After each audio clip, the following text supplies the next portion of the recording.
Okay, then I would like to thank you all for taking your time to come here and listen to my lecture. I hope you will have a fine day or even fine days at the Mine Expo. And hopefully I see you later on booth 110. Today's topic is innovation in belt cleaning. My name is Jari Iversen, and I'm the salesman in Scandinavia for Hosch Fördertechnik.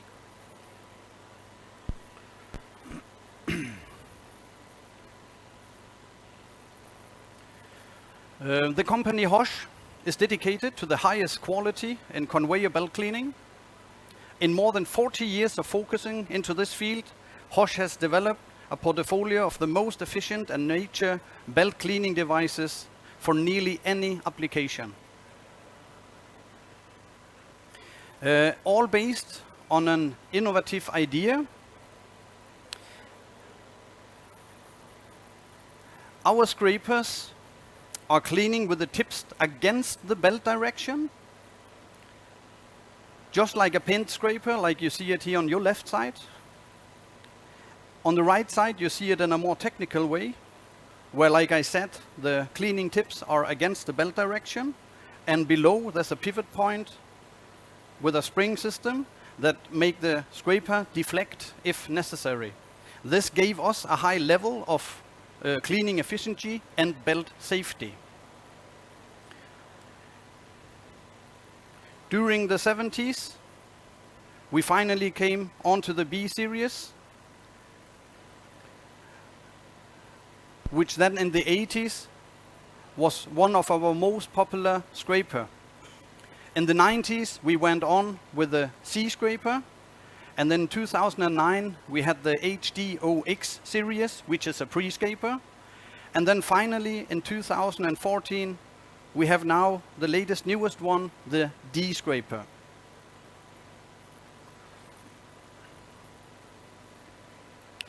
The D scraper has it all, but what is that worth if it's not fulfill the customer's demand? The customers is of course interested in a clean belt and of course safetiness, but what about the daily handling? So we made the D scraper foolproof and easy to handle as well. And one of the biggest benefits is that this scraper can be installed and maintained from outside the chute. This saves time and also gives a higher level of safetiness for our service employees. Here you see that the scraper blades has adjusting marks so that the finest adjustment can be done from outside the chute. And the scraper has also a so-called installation kit, which is a tubing set that makes it possible to lift it in place from outside the chute.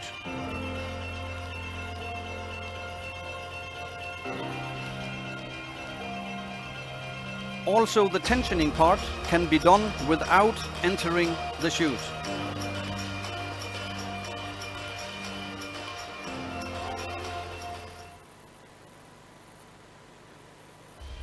Here you see it in action.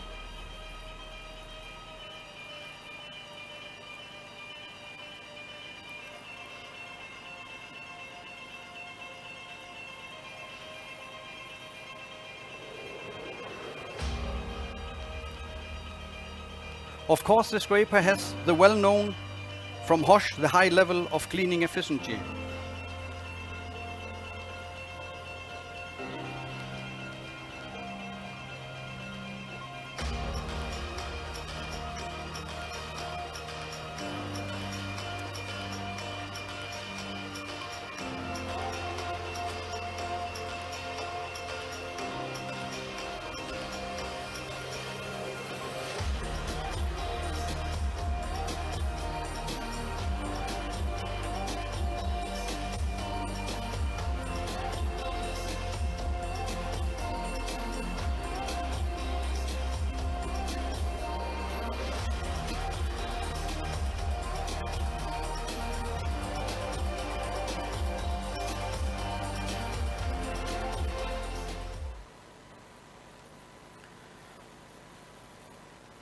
just to take this to the next level, we added on a very compact disengaging system that makes it possible to engage and disengage the scraper. This system has 2 pivot points. It has a gearing mechanism and an electric drive.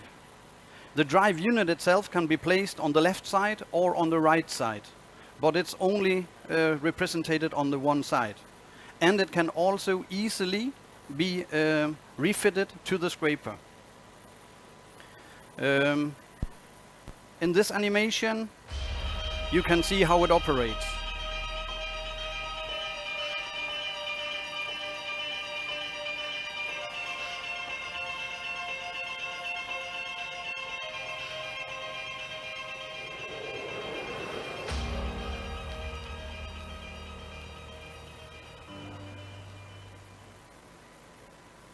So basically, what we have now is a scraper, and we have a disengaging device. You may ask yourself, why disengage a scraper? There's several reasons for that. When and why you need to disengage a scraper. One could be when you have reversible belts. By meaning of reversible belts, from our point of view, it means you have 2 scrapers, 1 in each end. And then they will be engaged and disengaged depending on the steering signals. So that is when you need a disengaging device. And when you have run back, could be on tripper cars or boat loaders, or even if you want to inspect your scraper. It could be an okay feature just to lower your scraper. And when you have to clean your scraper, I guess if you do this based on water or high pressured air, it could be a good idea to lower the scraper just to get a well done job. 5, when the scraper needs maintenance. Again, it could be an idea just to lower the scraper. 6, when belt is running empty for a longer time. I do believe there's a lot of belt around the world which is running for an hour, 2, maybe 3 hours without any material. It's a part of the process. Here you could think about lowering your scraper to power consumption you can, and for wear and tear on the belt. At last but not least, when you're about to get a belt damage.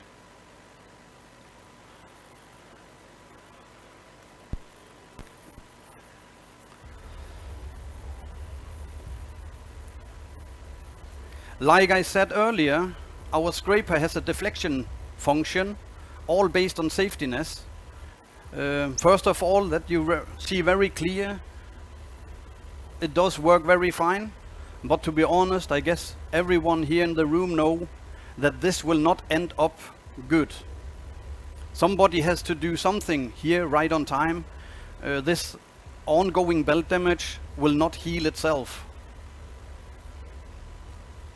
Again, could be interesting to have a disengaging device, maybe connected to a push button at the side of the chute wall, and then if this is detected by man, he could even, during the process, in production, he could disengage the scraper.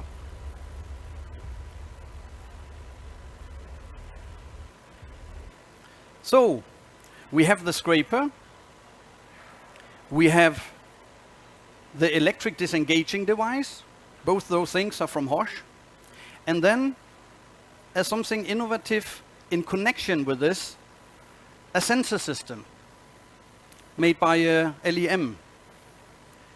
The idea behind that one, you see here in a short movie.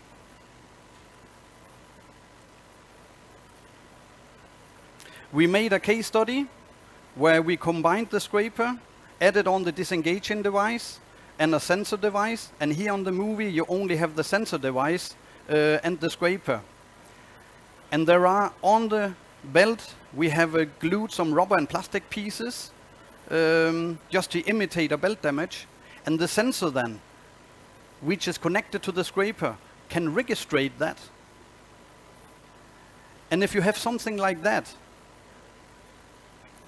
then of course you are almost ready to go to the next step.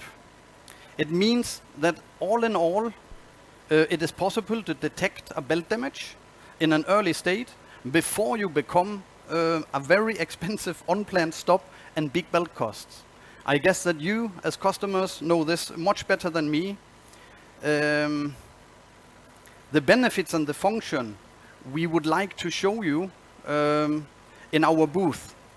And also to answer all your questions, please meet us at the booth 110 in the Think Hall. Thank you very much for taking the time to listen, and I wish you a nice day at the exhibition.